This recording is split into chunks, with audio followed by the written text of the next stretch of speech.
안녕하세요. 보이스피싱에 대해서 이야기할 겁니다. 보이스피싱 피해 당해보셨나요?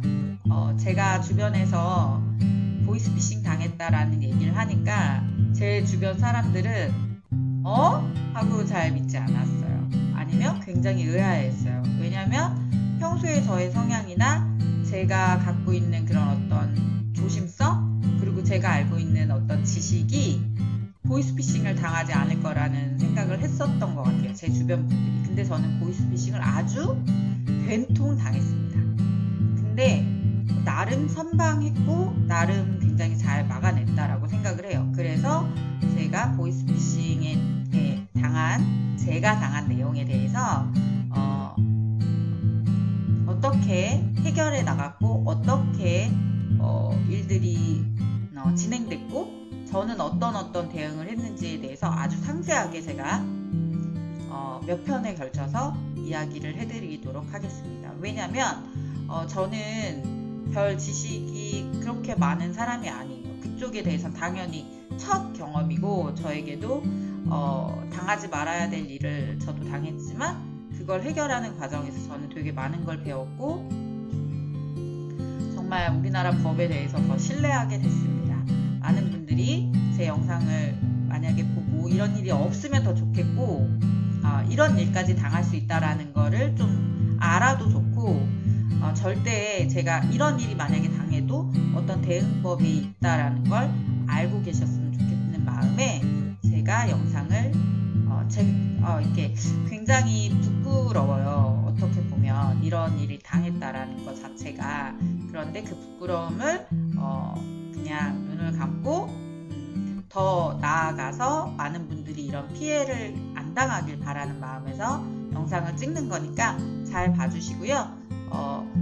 몇 편에 걸쳐서 찍을 거니까 내용 필요하신 부분만 보셔도 될 것 같습니다.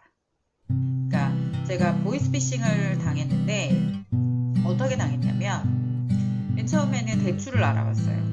대출을 알아보는 사이트 같은 데에다가 대출 저의 정보를 넘겼더니 이제 맨 처음에 연락이 온 곳이 농협 은행에 있는 사람이고 대출 담당자다라고 해서 연락이 왔고요. 필요한 서류가 몇 가지가 있어서 신용정보를 하겠다라고 연락이 왔습니다. 그래서 저는 필요하다는 서류를 보내줬어요. 근데 이게 저는 문제가 될까라고 제가 생각을 했던 거는 맨 처음에는 그렇게 생각을 못한 이유가 다른 데서도 그렇게 비슷한 서류를 요구했고 그 서류를 요구했을 때 대출이 이제 나왔었던 거죠. 근데 문제는 이제 코로나로 다시 이제 넘어가는데 코로나 때문에 집이 안 나간 상태에서 제가 다른 쪽에 집 계약을 해놨었기 때문에 이제 문제가 된 건데 여튼 그래서 대출을 알아보는 중에 농협이라는 데서 연락이 왔지만 그 농협 담당자라는 분이 본인의 연락처와 당연히 그 다음에 명함이나 이런 거를 저한테 사진을 보내줬고 저한테 필요한 서류를 요구했는데 저는 이제 그 사람을 제대로 확인을 할 수 없는 상황에서 제 정보를 보낸 거죠. 제가 서류를 보내고 나서 2-3일이 지나고 나서 바로 좀 대출이 안 나왔고 그 과정에서 좀 제가 그 담당자한테 통화를 했었는데 그 사람이 아니라 핸드폰 번호인데 그 사람이 아니라 동료 직원이라고 하면서 다른 여자가 전화를 받았었고 외출 중이다 이런 식으로 얘기를 해서 느낌이 이상했단 말이에요. 바로. 왜냐면 우리가 핸드폰을 본인 거를 당연히 들고 가는데 그런 느낌이 아니었거든요. 그래서 저는 이틀인가 3일 후에 바로 신용카드를 분실신고했고 보이스피싱 의심된다라고 하고 다 했는데 제가 이제 그때는 경찰서에 신고를 안 했죠. 제가 보내준 거는 신용카드 정보였으니까 신용카드 회사에 이제 보이스피싱이 의심된다라고 신고를 했단 말이죠. 근데 문제는 그 달도 아니고 2달이 지나서 그러니까 카드 요금이 많이 청구가 된 거예요. 100 얼마가 더. 근데 상식적으로 저는 이해가 안 됐어요. 그리고 맨 처음에는 그 요금이 어떤 건지 찾는지가 되게 시간이 많이 걸렸어요. 저는 핸드폰 요금을 제 거 말고도 가족들 거 2명 거 해가지고 3명인가 4명 거를 그때 내고 있었단 말이죠. 그렇기 때문에 뭔가 가족들이 사용하면서 소액 결제를 했나 싶었었어요. 근데 그런 게 아니었던 거죠. 그리고 이거 자체를 찾아내는데 굉장히 시간이 걸렸어요. 어떤 요금인지. 왜냐면 카드사에서는 그냥 통신요금이다라고만 얘기를 했을 뿐이지 어떤 번호에 대한 통신요금인지를 얘기 안 했기 때문에 제가 내는 통신요금에 대해서 다 각각 전화를 해서 그 내용들을 다 알아봤어야 됐다는 거죠. 근데 결국은 어렵게 한 2, 3일 정도가 지나서 알게 된 정보로 보니 제가 전혀 모르는 번호였기 때문에 2달이 지나서 저는 핸드폰이 발급된 거를 그제서야 알게 된 거예요. 제 명의로 핸드폰이 발급된 걸 제가 알았습니다. 이게 보이스피싱인지 알았고 저는 바로 그날로 경찰서에 가서 신고를 했습니다. 그런데 참 이상해요. 제가 이 보이스피싱 당한 이 과정이 너무너무 이상한 게 많다는 거죠. 제가 이상하다라고 생각하는 것은 저는 이틀에서 3일 후에 바로 보이스피싱을 신고를 했는데 왜 카드 요금이 저는 분명히 신용카드를 분실신고를 했고 보이스피싱에 의한 분실신고를 했단 말이죠. 근데 2달 후에 청구가 됐다는 건 바뀐 카드 번호 제가 다시 재발급한 카드에 청구가 된 거예요. 그럼 이거는 맞는 걸까요?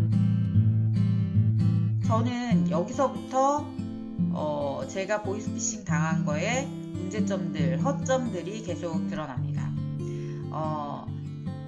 제가 의미 있는 판결 2가지가 났다 그랬잖아요. 결론을 먼저 말씀드리자면 저는 보이스피싱으로 핸드폰 요금이 발급됐는데 몇 가지는 갚을 수밖에 없었고 이미 나간 것들이 있습니다. 그게 한 400에서 500만 원 정도 되는 것 같아요. 근데 이 핸드폰을 발급받았다고 그랬잖아요. 보이스피싱 범죄자들이 이걸 가지고 정말 여러 가지 일을 했어요. 제가 상상할 수 없는 많은 일들을 했어요. 그 중에는 렌탈이 있었습니다.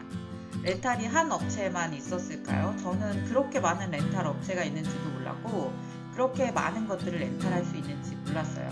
제가 생각하는 렌탈 정도는 정수기, 그 다음에 비데 이런 것들만이라고 생각했는데 하다못해 청소기, 식기세척기, 건조기, 세탁기, TV, 냉장고 이런 것들이 그쵸, 들어는 봤지만 제가 그런 걸 렌탈을 이용하지 않으니까 별로 생각을 못했던 것 같아요. 저는 그런 것들을 한 번에 그냥 일시불로 사거나 카드 할부로 사거나 그런 식으로 사기 때문에 전혀 제가 예측할 수 없었던 부분에 저는 보이스피싱을 당했습니다.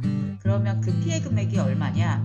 제가 알아낸 거, 현재 알아낸 것만 몇천만 원. 그것도 원금이요. 렌탈 금액의 원금은 어떤 식으로 산정하는지 제가 잘 모르겠어요.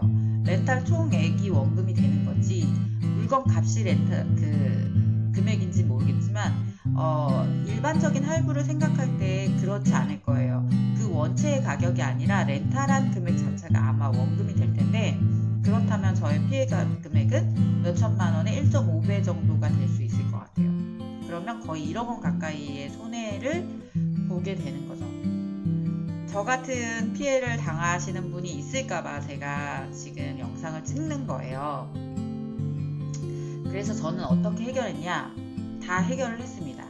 제가 렌탈 금액에 대해서 안 갚는 걸로 해결을 했고요. 핸드폰 통신료에 대해서 안 갚는 걸로 해결을 했습니다. 이미 나간 거는 보이스피싱 피해 범죄자들이 잡혀야지만 돌려줄 수 있다라고 하는데 저는 이것도 굉장히 문제라고 생각을 해요. 왜냐면 저에게 제가 안 낸 돈에 대해서는 갚지 말아도 된다라는 법원의 판결이 난 거거든요. 그런데 제가 이미 낸 거에 대해서는 아직 돌려주지 않고 있어요. 저는 그거는 분명히 또 문제라고 생각해요. 그러면 저는 이 부분에 대해서 다시 다시 또 그 업체들에게 연락을 할 것입니다. 제가 영상을 몇 개로 나눠서 찍으려고 해요. 뭐냐면 각각 법 조치들이 들어왔어요, 저에게. 그러니까 이번에 의미 있는 판결이 있었다고 했잖아요. 사실 3건이거든요. 의미 있는 판결은 보이스 피싱으로 인해서 저에게 저를 고소하는 일이 하나 있었어요. 저를. 그것도 렌탈 업체가. 그리고 그거는 이제 형사 고소를 한 거죠. 네. 그 다음에 두 번째는 렌탈 업체가 저에게 민사 소송을 했어요. 그리고 최근에 엊그저께 얼마 안 됐어요.